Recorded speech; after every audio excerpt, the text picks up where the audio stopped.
सर्वश्रुतिशिरोरत्न विराजितपदाम्बुजं वेदान्ताम्बुजमार्तण्डं तस्मै श्रीगुरुवे नमः। ॐ सहनाववतु सहनो भुनक्तु सह वीर्यं करवावहै तेजस्विनावधीतमस्तु मा विद्विषावहै। ॐ शान्तिः शान्तिः शान्तिः। प्रणाम। भगवान भागवत अमृत स्वामी अखंडानंद सरस्वती जी का दिव्य ग्रंथ। और आगे भगवान देखो, वैदिक मंत्रों में बड़ी शक्ति होती है। यजुर्वेद के एक एक मंत्र पर कात्यायन का बड़ा प्राचीन स्रोत सूत्र है। उसमें किस मंत्र का किस सांसारिक कार्य के लिए प्रयोग होना चाहिए, इसका विस्तार से विधिपूर्वक वर्णन है। उसका नाम है यजुर्विधान सूत्रम। आजकल कात्यायन सूत्र को पढ़ने की परंपरा समाप्त हो गई है। यदि वह विदेशों से आता तो लोग उसको महान मानकर बड़े चाव से पढ़ते। हमारा अपना ही ज्ञान जब विदेश से यात्रा करके लौटता है तब उसका आदर होने लगता है, और अपने देश में जो उपयोगी शास्त्र हैं उनका अनादर होता है। तो जब तेष्टा ने इंद्र के विरुद्ध अग्नि में हवन किया तब यह मंत्र पढ़ा, इंद्र शत्रु विभद्स। इसका अर्थ है कि इंद्र के शत्रु की वृद्धि हो। इस मंत्र के हवन से वृत्र नाम का एक बहुत बड़ा असुर निकला। सभी वेदों में वृत्रासुर का वर्णन है। उसका स्वरूप यह है कि वह आकाश में छाए कुहासे की तरह मनुष्य की बुद्धि को आवत कर देता है। इसलिए वृत्रासुर के प्रकट होते ही सारे विश्व में अंधकार ही अंधकार छा गया। उसने सब दैत्यों के साथ अस्त्र शस्त्र लेकर इंद्र पर आक्रमण कर दिया।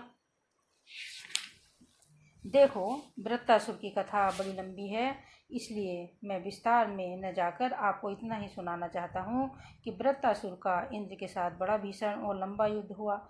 अंत में इंद्र ने उसको ललकारते हुए कहा कि सामने आओ। जब वृत्रासुर इंद्र के सामने आ गया तब उसने देखा कि उसके हाथ में वज्र है। आप उस वज्र की कथा सुन लीजिए। इसी लंबे युद्ध के प्रसंग में वृत्रासुर ने पहले इंद्रादि देवताओं पर विजय प्राप्त कर ली थी। पराजित देवता लोग बड़े दुखी होकर विष्णु भगवान के पास गए और उन्होंने उनको अपनी कष्ट कथा सुनाई। विष्णु भगवान तो पक्षपाती हैं ही। आपको सुनाया जा चुका है कि विष्णु भगवान धर्मराज की तरह पाप पुण्य का न्याय नहीं करते। वे तो उसी का पक्ष लेते हैं जो उनका भजन करता है। निसंदेह भगवान यदि अपने भक्त का पक्ष न लें तो भक्ति संप्रदाय का लोप हो जाएगा। यदि भगवान अपने भक्त का भला न करें, हित न करें, उसकी सहायता न करें, उसको पाप ताप से छुड़ाएं नहीं, दोष मुक्त से मुक्त न करें तो कोई उनका भजन क्यों करेगा। इसीलिए विष्णु भगवान को अपने भक्तों का पक्षपात करना पड़ता है। दैत्य इस बात को जानते हैं कि जो विष्णु भगवान का भजन करता है उसका वह भी भजन करता है। बड़ा पक्षपाती है। भजनंतम भजमानस्य। इसलिए जब विष्णु भगवान ने देवताओं का कष्ट सुना तब इंद्र से कहा कि तुमने जिस विष्णु रूप को मारा है उसी के पिता ने हवन द्वारा वृत्रासुर उत्पन्न किया है।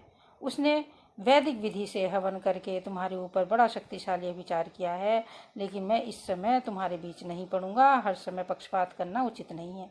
तुम दधीचि ऋषि के पास जाकर उनसे उनकी अस्थि मांगो। जब वे अपनी हड्डी दे दें तब उससे तुम वज्र बनवाना।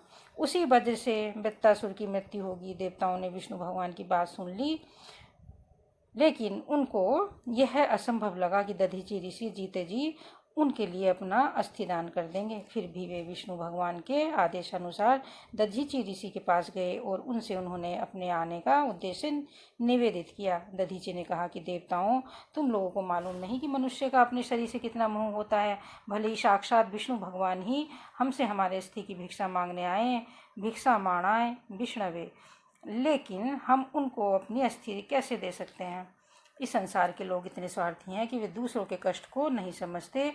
यदि दूसरों के कष्ट जानते होते तो उनके पास जाकर मांगते नहीं। मांगने वाले को यह समझना चाहिए कि जिससे वह मांगने जा रहा है उसकी क्या परिस्थिति है। इसी तरह यदि देने वाला यह समझता है कि मांगने वाले को कितना कष्ट है तो वह सामर्थ्य होने पर अपने मुंह से नहीं बोलता। असल में बात यह है कि संसार में सब लोग अपने अपने स्वार्थ के चक्कर में पड़े रहते हैं। इसलिए देवताओं, तुम ही बताओ कि मैं अपनी हड्डी तुम्हें कैसे दे सकता हूँ। देवताओं ने कहा कि महाराज, महापुरुष का यही स्वभाव है कि वह दूसरे के कष्ट निवारण करने के लिए अपने शरीर तक का दान कर देता है। परम धर्म यही है कि दूसरे का कष्ट दूर करने के लिए अपने जीवन का भी सदुपयोग कर दिया जाए। एक न एक दिन तो इस शरीर की मृत्यु होनी ही है, इसलिए यदि यह शरीर किसी की भलाई करके छूट जाए तो इससे बढ़कर दूसरी बात और क्या हो सकती है। दधीचि ने कहा कि देवताओं, आप लोगों के मुंह से धर्म की चर्चा सुनने के लिए ही मैंने मना कर दिया था। त्यजंतम सत्य सत्यजाम्यहम्, यह शरीर तो स्वयं ही हमको छोड़कर जा रहा है। जब यह हमें छोड़कर जाने ही वाला है तब हम इसको अभी क्यों न छोड़ दें। यह कहकर दधीचि ने समाधि लगा ली। वे ब्रह्म में स्थित हो गए, उनका शरीर छूट गया। देखो, दधीचि बड़े भारी शिव भक्त थे। शिव पुराण में बारंबार उनकी महिमा का वर्णन आया है। वे ब्रह्म विद्या में बड़े निपुण थे। उन्होंने अपना सिर कटाने के बाद भी घोड़े का सिर लगाकर ब्रह्म विद्या का उपदेश किया था। उसके बाद उनका असली सिर फिर जोड़ दिया गया था। उनकी दृष्टि में तो जन्म मरण का कोई अर्थ था ही नहीं। तो दधीचि की अस्थि से बना वज्र और उस वज्र को लेकर इंद्र जब युद्ध भूमि में पहुंचे तब उनकी शोभा अपूर्व हो गई। एक तो वह वज्र दधीचि ऋषि को तपस्या से युक्त था, दधीचि ऋषि की तपस्या से युक्त था। दूसरे भगवान विष्णु के द्वारा सम्मत था, इसलिए उसको प्राप्त करके इंद्र तथा उनके साथी देवता अत्यंत उत्साहित हो गए और दैत्यों से भीषण युद्ध करने लगे। दैत्यों में भगदड़ मच गई। वृत्तासुर ने दैत्यों को रोकने का प्रयास किया। कहा कि तुम लोग भागते क्यों हो, बहादुरी से लड़ो। मरना तो एक दिन है ही, परंतु अब की बार देवताओं का प्रहार इतना प्रबल था कि दैत्यों ने वृत्तासुर की एक नहीं सुनी और वे सब भाग खड़े हुए। देवता लोग उन पर प्रहार करते रहे, लेकिन वृत्तासुर अकेला ही इंद्र के सामने खड़ा हो गया और उनको डांटते हुए बोला कि युद्ध भूमि में भयभीत होकर भाग रहे मेरे साथियों पर प्रहार करना तुम्हारा कौन सा धर्म है। एक और तुम बड़े देवता बनते हो और दूसरी ओर युद्ध से भागने वालों को मारते हो। आओ, मैं तुम्हारे सामने खड़ा हूँ, तुम मुझ पर प्रहार करो। इसके बाद वृत्तासुर और इंद्र में बड़ा भयंकर युद्ध होने लगा। युद्ध करते करते वृत्तासुर के हृदय में ऐसी भक्ति का उदय हुआ, उसने भक्ति भावापन्न हृदय से ऐसे उद्गार प्रकट किए जो अद्भुत हैं। इंद्र, मैं जानता हूँ कि तुम्हारी जीत होगी। वह कहने लगा कि इंद्र, मैं जानता हूँ कि तुम्हारी जीत होगी, लेकिन भगवान जिसको विजय, ऐश्वर्य और राज्य देते हैं उस पर उनकी कृपा नहीं होती। उनकी कृपा तो उस पर होती है, अपना तो वे उसको समझते हैं जिसका वे सब कुछ छीन लेते हैं। देखो, वृत्तासुर के कथन में कितनी दृढ़ता है, कितना भगवत विश्वास है। यदि ऐसी दृढ़ता, ऐसा भगवत विश्वास लोगों के हृदय में आ जाए तो कितना अच्छा होगा। वृत्तासुर ने कहा कि इंद्र भगवान तुमको ऐश्वर्य इसलिए देंगे कि तुम पराये हो और मुझसे ऐश्वर्य इसलिए छीन लेंगे कि मैं उनका अपना हूँ। भगवान का मेरे प्रति जो प्रेम है उसको मैं पहचानता हूँ। यह बोलते बोलते वृत्तासुर को ऐसा दिखने लगा कि मानो साक्षात भगवान उसके सामने खड़े हों। उसने 4 श्लोकों में उनकी जो स्तुति की वह चतुर्श्लोकी भागवत के नाम से प्रसिद्ध है। वृत्तासुर प्रार्थना करने लगा कि प्रभु, मुझको मुक्ति नहीं चाहिए, फिर से जन्म चाहिए, जिससे कि मैं अगले जन्म में आपका दासानुदास बनूं। मेरा मन आपके गुणों का स्मरण करे, मेरा सिर आपके चरणों में प्रणाम करे और मेरा शरीर आप सर्वात्मा प्रभु की सेवा में संलग्न हो जाए। मुझको ब्रह्मा का, इंद्र का पद नहीं चाहिए। मैं आपके चरणों की धूलि चाहता हूँ, उसी का शरणागत हूँ। मुझे संसार की वस्तु लेकर क्या करना है। हे कमल नयन, जैसे चिड़िया चारा लेने चली जाए और उसके पंखहीन बच्चे घोंसले में पड़े पड़े उसकी प्रतीक्षा करते हों, जैसे गाय जंगल में घास चरने चली जाए और उसका बछड़ा खूंटे पर बंधा बंधा उसकी प्रतीक्षा करता हो, जैसे प्रियतम पति के परदेश चले जाने पर उसकी पत्नी घर में बैठकर उसके लिए व्याकुल रहती हो, वैसे ही मेरा मन आपके दर्शनों के लिए तड़प रहा है। भले ही मेरा जन्म बारंबार हो, किंतु मेरे ऊपर इतनी कृपा कीजिए कि मुझे आपके भक्तों का साथ मिलता रहे। मैं जहाँ भी रहूँ मुझको आपके भक्तों का दर्शन प्राप्त होता रहे। इस स्तुति के बाद वृत्तासुर का आसुर भाव फिर से जाग उठा और वह हाथ में परी लेकर इंद्र पर टूट पड़ा। इंद्र ने उसका हाथ काट दिया, लेकिन उसने दूसरे हाथ से ऐसा प्रहार किया कि इंद्र का वज्र उनके हाथ से छूटकर धरती पर गिर पड़ा। वृत्तासुर ने कहा कि इंद्र, शर्माओ मत, अब शर्म करने का समय नहीं है। तुम फिर से गिरा हुआ वज्र उठा लो, यह तुम्हें भगवान की कृपा से मिला है। भगवान तुम्हारी पुष्टि करते हैं, इसलिए तुम वज्र उठाओ और इससे मुझे मारो। इंद्र ने वज्र उठा लिया। जब वृत्तासुर अपने दूसरे हाथ से पुनः प्रहार करने चला, तब इंद्र ने वज्र से उसका दूसरा हाथ भी काट दिया। श्री सुखदेव जी महाराज कहते हैं कि परीक्षित, इंद्र ने वज्र उठाते समय श्री सुखदेव जी महाराज कहते हैं कि परीक्षित, इंद्र ने वज्र उठाते समय वृत्तासुर के निष्कपट वचनों का आदर किया और उसकी प्रशंसा की।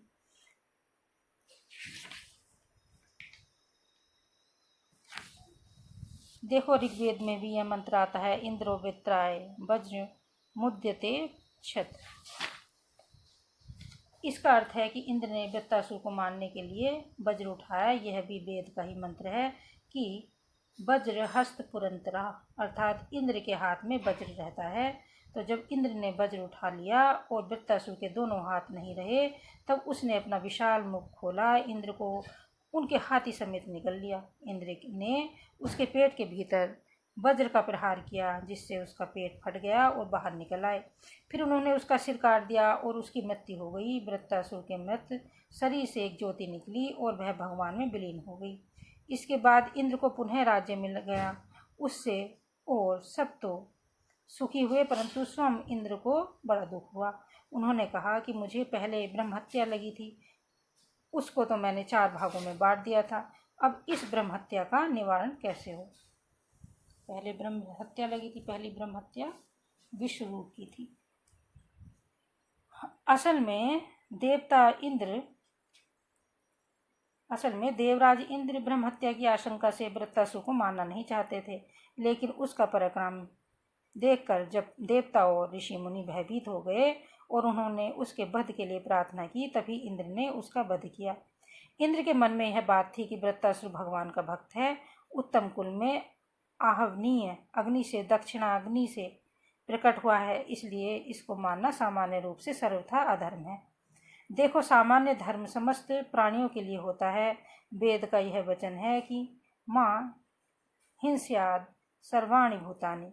इसका अर्थ है कि किसी भी प्राणी की हिंसा नहीं करनी चाहिए, किसी को भी दुख नहीं पहुंचाना चाहिए। इसलिए इंद्र को जो आशंका थी वह ठीक निकली। उन्होंने जब देवताओं ऋषि मुनियों की प्रार्थना से वृत्तासुर का वध कर दिया, तब उसकी ब्रह्म हत्या उनके पास प्रकट हुई। उसका भयंकर रूप देखकर इंद्र भाग खड़े हुए और मानसरोवर में जाकर छिप गए। इधर इंद्र के बिना तीनों लोग व्याकुल हो गए। उसी समय नहुष को इंद्र बनाया गया था, परंतु उसने भी जब ब्राह्मणों का अपराध किया, तब उसे सर्प बनाकर इंद्र पद से गिरा दिया गया। उसके बाद इंद्र को बृहस्पति जी मिल गए। इसी वर्णन के प्रसंग में राजा परीक्षित ने श्री सुखदेव जी महाराज से एक प्रश्न कर दिया। यहाँ आप कथम शब्द पर ध्यान दें। हिंदी में कथा शब्द का अर्थ कहानी है ही चलता है। कथनम कथा कहने का, कहानी का नाम कथा है, परंतु ऋग्वेद में जहाँ जहाँ कथा शब्द आया है, प्रायः सर्वत्र उसका अर्थ है कथम, अर्थात क्यों, ऐसा क्यों। जैसे हम लोग हिंदी में यथा, तथा, सर्वथा बोलते हैं, वैसे ही वेद में था प्रत्यय प्रकार के अर्थ में होता है। केन प्रकारेण इति कथा, येन प्रकारेण इति कथा, इति यथा, तेन प्रकारेण इति तथा, सर्वेण प्रकारेण इति सर्वथा। तो राजा परीक्षित ने जब वृत्तासुर के हृदय में भगवत भक्ति उत्पन्न होने की कथा सुनी, तब तुरंत यह प्रश्न उपस्थित कर दिया कि ऐसा कैसे हुआ महाराज, क्योंकि वृत्तासुर तो दैत्य था, देवताओं से युद्ध कर रहा था। उसके हृदय में भगवान की ऐसी भक्ति कहाँ से और क्यों आ गई। इस प्रश्न के उत्तर में श्री सुखदेव जी महाराज ने बताया कि परीक्षित, सूरसेन प्रदेश की राजधानी मथुरा में एक बहुत बड़े राजा थे। उनका नाम था चित्रकेतु। उनके पास बड़ा भारी वैभव था, ऐश्वर्य था, उनकी बहुत सी रानियाँ थीं। उनके राज्य की प्रजा भी बहुत सुखी थी, लेकिन राजा चित्रकेतु के मन में सुख नहीं था। अब इसके आगे कल भगवान राजा चित्रकेतु की कथा स्टार्ट हो। ओम शांति शांति शांति। प्रणाम भगवान।